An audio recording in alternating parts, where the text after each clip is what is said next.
Hello everyone, I'm Dr. Manoj Johnson, lifestyle physician, John Marin Hospital, Pala.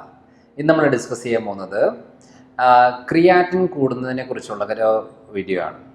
അതായത് സാധാരണ രീതിയിൽ നമ്മൾ ക്രിയാറ്റിൻ ലെവല് ഒരു പല ലാബ് റിപ്പോർട്ടുകളിലും റേഞ്ചുകൾ വേറെയാണ്.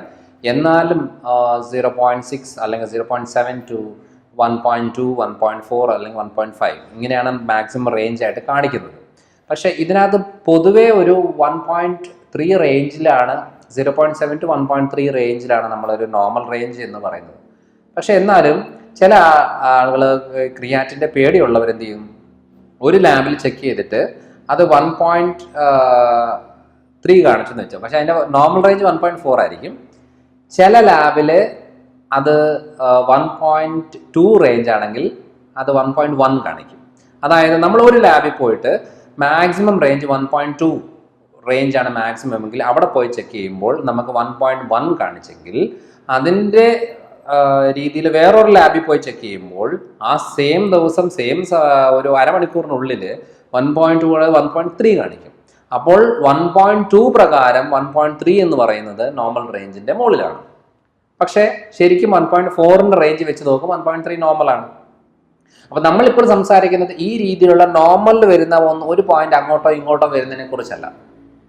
ക്രിയാറ്റിൻ ലെവല് നമുക്ക് 1.9, 2.5, 3.5, 4 എന്ന് പറയുന്ന രീതിയിലേക്ക് പോകുമ്പോഴാണ്. അപ്പോൾ കഴിഞ്ഞ തവണ ഒരു 6.5 ക്രിയാറ്റിൻ ഉള്ള ആള് വന്നിട്ടുണ്ടായിരുന്നു. അപ്പോൾ ഞാൻ പറഞ്ഞു, ഇപ്പം നിങ്ങൾക്കിത് ഇപ്പം ഡയാലിസിസ് അല്ലാതെ വേറൊരു ഓപ്ഷൻ ഇല്ലല്ലോ. അപ്പോൾ പറയുമ്പോൾ ഞാൻ ഡയാലിസിസ് ചെയ്യുന്നുണ്ട്, പക്ഷേ എനിക്ക് ക്രിയാറ്റിൻ ഒന്നും കുറയുന്നില്ല, എൻ്റെ കാലിന് നീര് വെക്കുന്നുണ്ട്, എൻ്റെ എല്ലാ ബുദ്ധിമുട്ടുകളും ഉണ്ട്, എനിക്ക് എന്താ ചെയ്യേണ്ടതെന്ന് അറിയില്ല, എനിക്കിത് ഓരോ ദിവസം പോകുന്നതനുസരിച്ച് ഇപ്പോൾ കൂടി ഇപ്പോൾ 6ലേക്ക് വന്നിരിക്കുകയാണ്, അവൻ ഡോക്ടറുടെ ഡയറ്റ് എന്തെങ്കിലും പറയാവോ എന്ന് ചോദിച്ചു. അപ്പം ഞാൻ പറഞ്ഞു, ഓക്കെ, എന്നാൽ നിങ്ങൾ ഡയാലിസിസ് ചെയ്യാനുള്ളത് ചെയ്യണം, പക്ഷെ ഞാൻ ഡയറ്റ് പറയാം. അപ്പോൾ ഈ ഡയറ്റ് നിങ്ങൾ ഫോളോ ചെയ്തിട്ട് കറക്റ്റ് ആണോ അല്ലയോ എന്ന് നിങ്ങൾ 2 ആഴ്ച കഴിഞ്ഞ് ചെക്ക് ചെയ്യണം.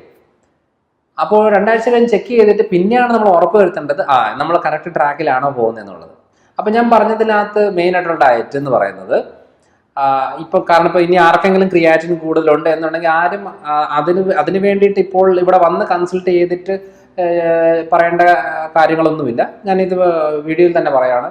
ആർക്കെങ്കിലും ക്രിയാറ്റിൻ ലെവൽ കൂടുതലുണ്ടെങ്കിൽ നിങ്ങൾ സോഡിയം ബൈകാർബണേറ്റ് മെഡിസിൻസ് എടുക്കുന്നതാണെങ്കിൽ, അല്ലെന്നുണ്ടെങ്കിൽ ഡയാലിസിസ് ചെയ്യുന്നവരാണെന്നുണ്ടെങ്കിൽ, ഇനി മെഡിസിൻസ് എടുക്കാത്തവരാണെന്നുണ്ടെങ്കിൽ ഈ ക്രിയാറ്റിൻ ലെവൽ കൂടുകയും അതേപോലെ വയറ് ഫ്ലൂയിഡ് നിറയുകയും കാലിന് നീര് നിറയുകയും മുഖത്ത് പഫിനെസ് വരികയും സ്കിന്നിൻ്റെ കളർ മാറുകയും അങ്ങനെ പല രീതിയിലുള്ള കോംപ്ലിക്കേഷൻസ് ഉണ്ടാകുകയും BP വല്ലാതെ കൂടുകയും 3-4 തരം BPക്കുള്ള മരുന്ന് കഴിക്കുകയും എല്ലാം ചെയ്യുന്നത് ഈ ക്രിയാറ്റിൻ്റെ പ്രശ്നം കൊണ്ടുണ്ടാകുന്നതാണ്.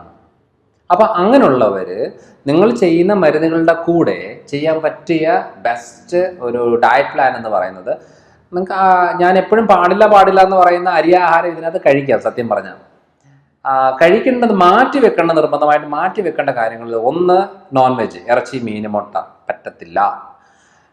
പാല്, തൈര് പറ്റത്തില്ല.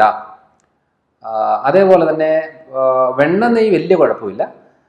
പിന്നെയുള്ളത് പയറ്, പരിപ്പ് വർഗ്ഗങ്ങൾ, ചെറുപയർ, വൻപയർ, കടല, മുതിര, ഉഴുന്ന്, പരിപ്പ്, ഗ്രീൻ പീസ്, ഈ വക സാധനങ്ങൾ പറ്റത്തേയില്ല. പിന്നെയുള്ള കാര്യം എന്ന് പറയുന്നത് നട്ട്സ്, കാഷ്യൂ, പിസ്താഷ്യൂ, അതേപോലത്തെ ബദാം, വാൾനട്ട്, നിലക്കടല, ഈ ഐറ്റംസ് പറ്റത്തില്ല. ഇത്രയും സാധനം സ്ട്രിക്റ്റ് ആയിട്ട് പറ്റത്തില്ല. കാരണം എന്താ, അതിൻ്റെ കൂടെ ടീ, കോഫി, ചായ, കാപ്പി, ഇത്രയും കാര്യങ്ങളാണ് പാടില്ലാത്തത്. ഇതിനകത്ത് എല്ലാം നമ്മൾ കിഡ്നി ഡാമേജ് ചെയ്യുന്ന കണ്ടൻസ് ആണുള്ളത്. വലിയ കുഴപ്പമില്ലാത്തത് ചോറ്, വലിയ കുഴപ്പമില്ല. കഞ്ഞി കുടിക്കാൻ വലിയ കുഴപ്പമില്ല. അരിയുടെ ആണെങ്കിൽ പുട്ട്, ഇടിയപ്പം, അട ഇതൊക്കെ കഴിക്കാൻ വലിയ കുഴപ്പങ്ങളില്ല. ഗോതമ്പ് സ്കിൻ പ്രശ്നങ്ങളില്ല അല്ലെങ്കിൽ വയറ്റിലെ പ്രശ്നമില്ല എന്നുണ്ടെങ്കിൽ ഗോതമ്പ് ഉൾപ്പെടുത്തി കഴിക്കാം. മില്ലറ്റ്സ് കഴിക്കാം. റാഗി, തിന, ചാമ, ജോവർ, ബാജ്ര എന്നൊക്കെ പറയുന്ന മില്ലറ്റ്സിൻ്റെ ഗ്രൂപ്പിലുള്ളത് കഴിക്കാം. പച്ചക്കറികളെല്ലാം കഴിക്കാം. അവിയൽ, തോരൻ, മെഴുക്കുവരട്ടി സാധനങ്ങളെല്ലാം കഴിക്കാം. അപ്പം ഇലക്കറികൾ കഴിക്കുമ്പോൾ ശ്രദ്ധിക്കണമെന്ന് വെച്ചാൽ, നമ്മളിപ്പോൾ ക്രിയാറ്റിൻ എന്ന് പറയുമ്പോൾ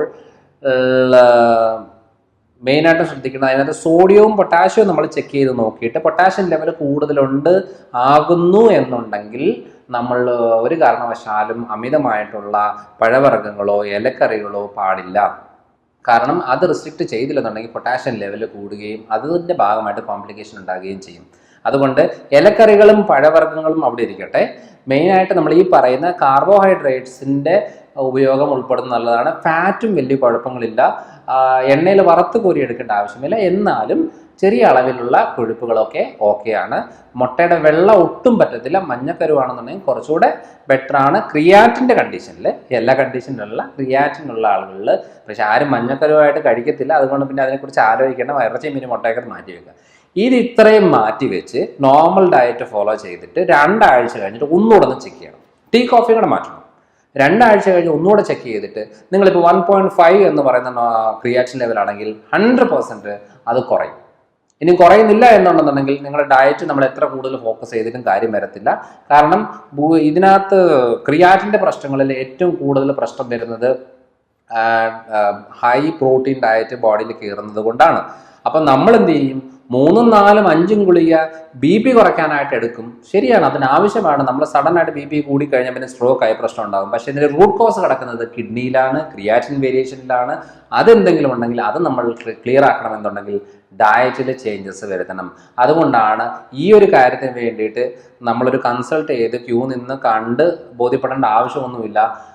നിങ്ങൾ എടുക്കുന്ന മരുന്നുകൾ അതേപോലെ കണ്ടിന്യൂ ചെയ്യുക, ഡയാലിസിസ് ആണെങ്കിൽ അതേപോലെ ചെയ്യുക. എന്നിട്ട് ക്രിയാറ്റിൻ ലെവൽ കുറയുന്നതനുസരിച്ച് നമുക്ക് ആ മെഡിസിനിൽ നമുക്ക് കുറച്ചുകൊണ്ട് കൊണ്ടുവരാൻ സാധിക്കും. അത് നമ്മൾ ട്രീറ്റ്മെൻറ്റ് എടുക്കുന്ന ഡോക്ടേഴ്സിൻ്റെ അടുത്ത് ഡിസ്കസ് ചെയ്തിട്ട് ചെയ്താൽ മതി. ഇനി ഇപ്പോൾ ഈ പറയുന്ന ഡയറ്റ് നമ്മൾ കുറച്ച് നാളത്തേക്ക് പ്രോട്ടീൻ മാറ്റി വെച്ചെന്ന് പറഞ്ഞ് യാതൊന്നും സംഭവിക്കത്തില്ല. നിങ്ങൾ 15 ദിവസത്തേക്കൊന്ന് മാറ്റി വെച്ച് നോക്കിയിട്ട് നല്ല മാറ്റമുണ്ട് എന്നുണ്ടെന്നുണ്ടെങ്കിൽ കുറച്ച് നാളുകൂടെ ഒന്ന് കണ്ടിന്യൂ ചെയ്തിട്ട് ഇതൊന്ന് നോർമൽ റേഞ്ചിലേക്ക് വന്നു കഴിഞ്ഞിട്ട് പിന്നെ നമുക്ക് ഓരോന്നോരോന്ന് ചെറിയ അളവിലേക്ക് ഉൾപ്പെടുത്തി കൊണ്ടുവരുന്നത് യാതൊരു കുഴപ്പമില്ല. കാരണം എന്താ, ക്രിയാറ്റിന് ക്ലിയർ ആക്കാനുള്ള മരുന്നുകളില്ല. നമ്മളതിനെ മാനേജ് ചെയ്യുക എന്ന് മാത്രമേ അതിനകത്തുള്ളൂ. ഇനിയിപ്പം ഒരു പക്ഷേ നമ്മൾ ഡയറ്റിലൊക്കെ ചേഞ്ചസ് വരുത്തി പ്രോപ്പറായിട്ടുള്ള കിഡ്നി സപ്പോർട്ട് ചെയ്യുന്ന മെഡിസിൻസ് സപ്ലിമെൻറ്റ്സ് ഒക്കെ സപ്ലൈ ചെയ്താൽ തന്നെ ഒത്തിരി മാറ്റങ്ങൾ വരും.